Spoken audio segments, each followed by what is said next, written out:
ये 4 दिसंबर 1970 की घटना है। पायलट ब्रूस गैर्नॉन के सिंगल इंजन वाले बीच क्राफ्ट बोनेंजा एयरक्राफ्ट में 2 यात्री सवार थे, उनके पिता और उनके बिजनेस पार्टनर। उन्होंने बहामास के एंड्रोस आइलैंड से उड़ान भरी और वे फ्लोरिडा कोस्ट जाने के लिए उत्तर पश्चिम दिशा की तरफ उड़ने लगे। बेशक वे बदनाम बर्मुडा ट्रायंगल के हवाई क्षेत्र में थे, मगर ये एक सामान्य उड़ान थी जिसे ब्रूस पहले भी दर्जनों बार यहाँ से उड़ा चुके थे। इस सफर में आमतौर पर बिना किसी दिक्कत के लगभग 1.5 घंटे का समय लगता है।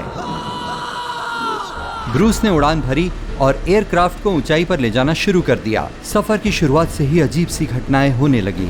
सबसे पहले उनको अपने आगे एक छोटा सा बादल दिखा, पर वो बड़ा ही होता चला गया और ये उनको कोई इस वजह से बड़ा नहीं दिख रहा था कि उनका प्लेन उसके करीब जा रहा था, बल्कि उस बादल का आकार सच में बड़ा होता जा रहा था। ब्रूस को इसके अंदर से ही उड़कर आगे जाना था और वो इसके दूसरे छोर से सुरक्षित बाहर निकल आए। उसके बाद वे अपने एयरक्राफ्ट को और ज्यादा ऊंचाई पर ले गए। तब भी उनको फिर से एक और रहस्यमयी बादल दिखाई दिया। ये बहुत ही ज्यादा बड़ा था और ब्रूस के पास उसके अंदर से ही गुजरकर आगे बढ़ने के सिवाय और कोई चारा नहीं था। उस समय एयरक्राफ्ट के चारों तरफ रात जैसा घना अंधेरा छा गया, लेकिन ये कोई तूफानी बादल नहीं था और न ही वहाँ कोई बरसात हो रही थी। अब ब्रूस को फिक्र होने लगी और फिर अचानक उन्हें सफेद रोशनी की चमक दिखी।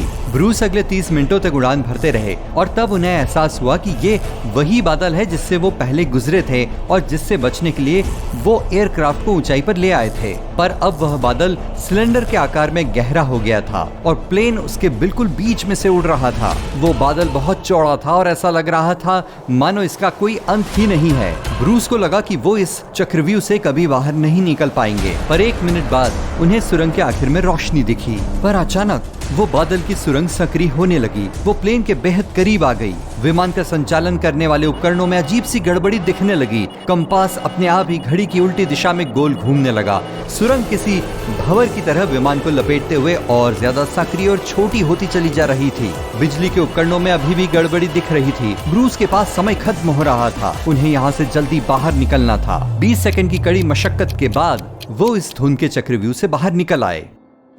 ब्रूस ने बाद में बताया कि जब उनका प्लेन सुरंग से बाहर निकला तो 5 सेकंड तक उनको भारहीनता का अनुभव होता रहा।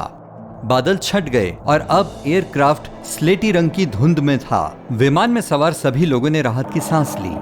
ब्रूस ने अपनी लोकेशन जानने के लिए फौरन रेडियो पर ग्राउंड कंट्रोल से संपर्क किया, पर जब डिस्पैचर ने हरे स्क्रीन को देखा तो वो बड़े असमंजस में पड़ गया।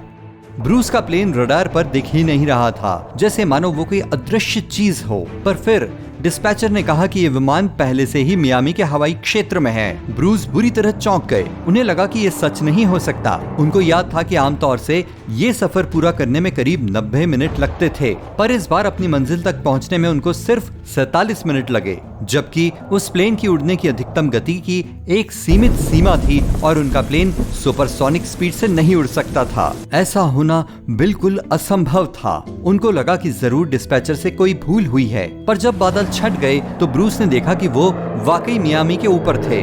विमान सुरक्षित उतरा और अब इस रहस्य को सुलझाने की कोशिश करने का वक्त था। ब्रूस ने बाकी बचा ईंधन जांचा और अपनी घड़ी देखी। थोड़ी देर हिसाब लगाने के बाद वो और ज्यादा असमंजस में पड़ गए। प्लेन ने उतने ईंधन की भी खपत नहीं की थी जितनी उसे करनी चाहिए थी।